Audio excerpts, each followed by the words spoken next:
बिस्मिल्लाहिर्रहमानिर्रहीम अस्सलाम वालेकुम। आज हम केमिस्ट्री के चैप्टर नंबर 9 का टॉपिक नंबर 2 स्टार्ट कर रहे हैं, ब्रांचेस ऑफ केमिस्ट्री।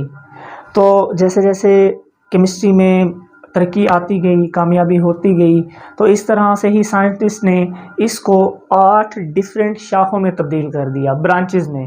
तो 8 डिफरेंट शाखें हमारे पास थी। देखें, पहली है फिज़िकल केमिस्ट्री, दूसरी ऑर्गेनिक केमिस्ट्री, तीसरी इनऑर्गेनिक, फिर नेक्स्ट में बायो केमिस्ट्री, फिर environmental chemistry, nuclear chemistry, industrial और एनालिटिकल केमिस्ट्री।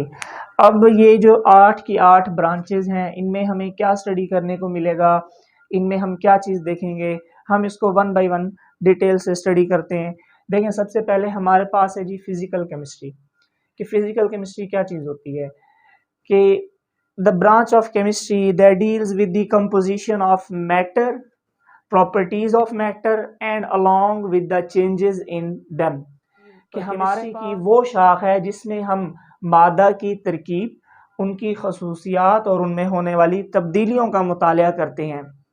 अब बात की जाती है कि भाई यहाँ पर ये जो मादा है, इसकी तरकीब कैसे होगी, इसकी हमने फिजिकल प्रॉपर्टीज कैसे देखनी है, फिर हम उनमें चेंजेस कैसे देख पाएंगे। तो देखें, जैसे कि अगर फ़र्ज़ कर लें कि आपके पास कोई मैटर है, हम ले लेते हैं कि हमारे पास ये वाटर है, ठीक है। तो सबसे पहले हम इसकी वाटर की कंपोजिशन देखेंगे कि वाटर की तरकीब यानी कि कंपोजिशन क्या है, इसमें कौन कौन से एटम शामिल हुए हैं। तो आपको पता होगा कि वाटर में या तो हाइड्रोजन है या फिर ऑक्सीजन है, और कोई इसके अलावा एटम है ही नहीं। तो अब देखें, हमने कंपोजिशन बता दी, फिर हमने देखनी है कि इसकी फिजिकल प्रॉपर्टीज क्या है। तो फिजिकल प्रॉपर्टीज में आपको वाटर जो है वो लिक्विड हालत में मिलता है, ठीक है। इसके अलावा अगर देखें तो इसके अंदर हमारे पास चेंजेस क्या क्या आएंगी। तो देखें, अगर हम इसका टेम्परेचर चेंज कर देते हैं, मतलब अगर हम इसको हीट कर रहे हैं, तो ये क्या हो जाएगा, चेंज होना शुरू हो जाएगा। किसमें, वेपर्स में चेंज होना शुरू हो जाएगा। कि अगर हम इसका टेम्परेचर चेंज कर दें, कि अगर हम इसका टेम्परेचर चेंज कर दें, तो ये हमारे पास किस में चेंज होना शुरू हो जाएगा, वेपर्स में। अब टेम्परेचर कितना चेंज करना होता है ये भी देख लें। तो हमारे पास टेम्परेचर है जी, अगर हम इसका टेम्परेचर कर देते हैं 100 डिग्री सेंटीग्रेड पर, वाटर को अगर हम बॉयल करना शुरू कर दें 100 डिग्री सेंटीग्रेड पर, तो जैसे ही वाटर बॉयल होना शुरू होगा, ये वेपर्स में कन्वर्ट होना शुरू हो जाएगा। तो हमारे पास ये जी, इसकी हमारे पास इसके अंदर आ जाएगी कि हमने इसके अंदर तब्दीलियां क्या क्या देखनी है। तो इस तरह की तब्दीलियां होती हैं। इसके अलावा आप मैटर का कोई भी चीज़ ले लें, कोई भी मैटर ले लें, आप उसकी सबसे पहले कंपोजिशन देखते हैं फिजिकल केमिस्ट्री में, फिर उसकी सिर्फ फिजिकल प्रॉपर्टीज़ पर ही तवज्जो देते हैं, उसको स्टडी करते हैं। नेक्स्ट में उसके पास जी हम चेंजेस देखते हैं कि इसके अंदर हमारे पास चेंजेस क्या क्या में क्या क्या चीज़ें, मतलब इसका शुमार किस में आएगा। तो देखें, इसका शुमार हमारे पास फिजिकल स्टेट में ही आता है। अब नेक्स्ट जो है वो हमारे पास है ऑर्गेनिक केमिस्ट्री। कि ऑर्गेनिक केमिस्ट्री में हम क्या चीज़ देखते हैं, ऑर्गेनिक केमिस्ट्री में हमने देखना है कि covalent compounds of hydrocarbons and their derivatives. कि हमने इसके अंदर देखना है हाइड्रोजन, कार्बन या फिर उनके माखज़ का। अब ये माखज़ क्या होते हैं, देखें, अखज़ से निकला गया एक लफ्ज़ है, अखज़ से। अखज़ किस चीज़ को, नई चीज़ को एक बनाना या एक चीज़ को दरियाफ्त करना। तो वो चीज़ दरियाफ्त कहाँ से होगी, वो चीज़ दरियाफ्त होगी हमारे पास हाइड्रोकार्बन से ही। मतलब कि या तो हमारे पास ऑर्गेनिक केमिस्ट्री में कार्बन होगा या तो फिर हाइड्रोजन होगा। अब सवाल ये आता है कि सिर्फ और सिर्फ कार्बन और हाइड्रोजन ही हो सकता है, तो नहीं।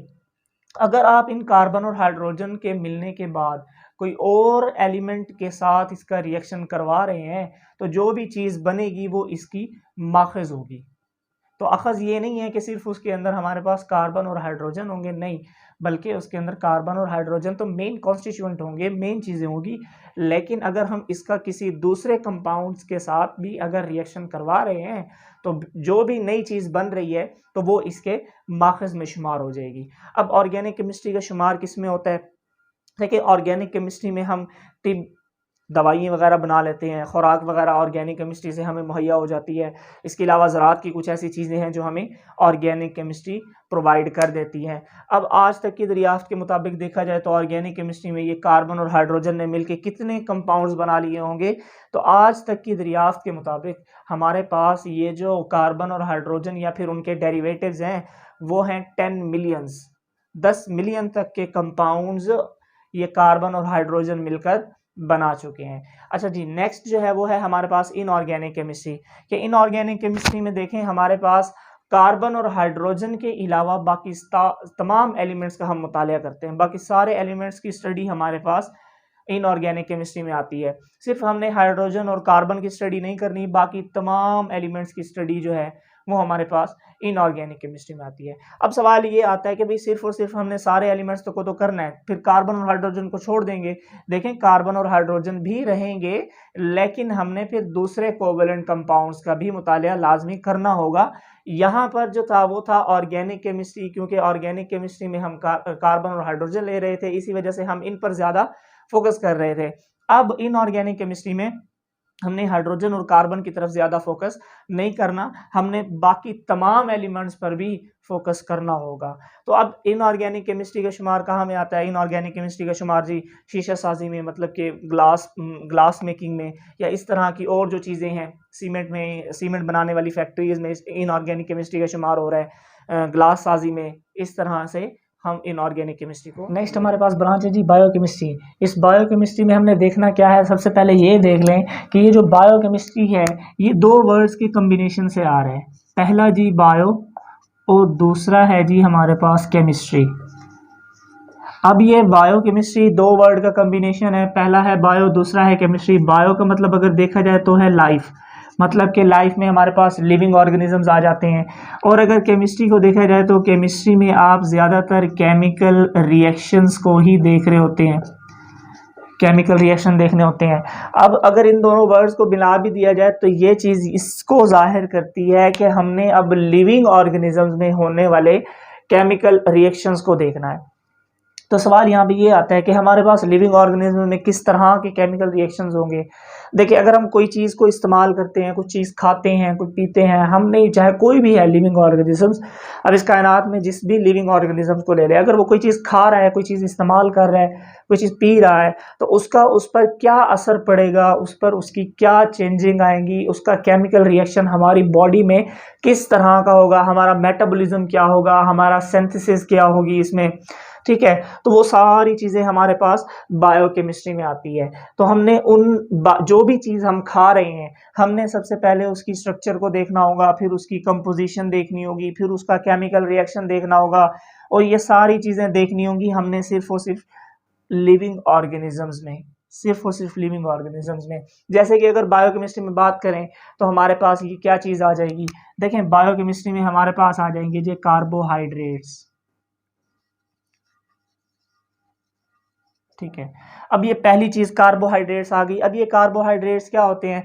देखिए, मैं इसकी आपको सिंपल सी और सादा सी मिसाल देता हूँ। जो हम रोटी खाते हैं वो असल में कार्बोहाइड्रेट्स होती हैं। तो रोटी खाने के बाद हमारा जिस्म में अंदर क्या केमिकल रिएक्शन हो रहे होते हैं, हमारा मेटाबॉलिज्म कहाँ तक पहुँच चुका होता है, तो वो सारी स्टडी जो है वो बायोकेमिस्ट्री में आ जाएगी। इसके अलावा अगर दूसरी चीज़ देखी जाए तो दूसरी चीज़ है जी प्रोटीन्स। तो प्रोटीन्स हमें कहाँ से मिल जाती हैं? देखें, प्रोटीन्स हमें मीट यानी कि गोश्त से, ठीक है ना, हमारे जो है ना बीन्स, दालें वगैरह, ये जितनी भी हैं ये हमें प्रोटीन्स मुहैया करती हैं। इसके अलावा जो है ना हमें दूध, ये प्रोटीन्स देते हैं, ठीक है।